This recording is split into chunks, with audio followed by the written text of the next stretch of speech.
Hello বন্ধুরা, কেমন আছো সবাই? আশা করি সবাই অনেক ভালো আছো। এটা আমার নেক্সট পেন্ট।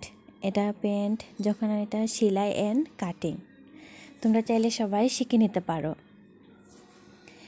এটা কাটিং করে তারপর হাতে সেলাই করবা।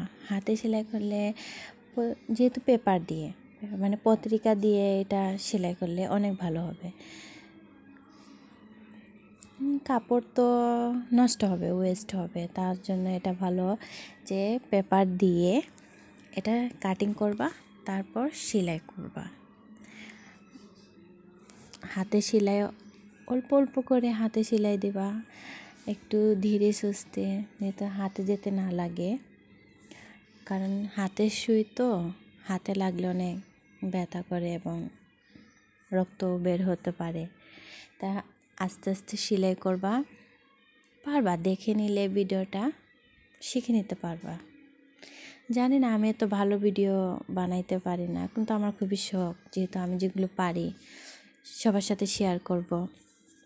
সবাই যেন একটু একটু করে সবাই সেলাই কাজ জানে, যে হাতে নিজের জন্য নিজের জামা, প্রয়োজনীয় যে কোনো আর কি কাপড় চোপড় সেলাই করতে পারে, ফিটিংও করা।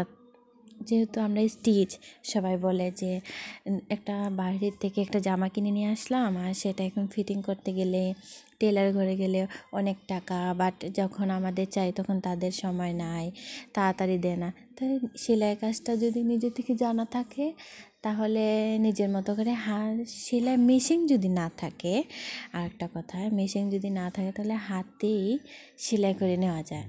যেহেতু হাতে একটা সুই নেবা, আর একটা সুতা তো সবাই জানো সুপার মার্কেটে পাওয়া যায় কিংবা লোকাল দোকানে পাওয়া যায়। লোকাল দোকানগুলোতে গিয়ে বললে হয় যে সুতা সবার ঘরে থাকা উচিত। সুতা নিয়ে আসলা, সুইয়ের মধ্যে সুতা ঢুকিয়ে হাতে সেলাই করে দিলে নিজের জামাটা ফিটিং হয়ে যায়। তাও অনেক সুন্দর ফিটিং হয় যদি ফিটিং করতে পারো। চেষ্টা করলে অবশ্যই পারা যাবে, কেন পারা যাবে না?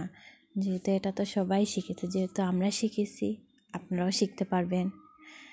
আর প্লিজ, যদি আমার ভিডিওটা ভালো না হলে কমেন্ট করে জানাবেন, ভালো হলে কমেন্ট করে জানাবেন।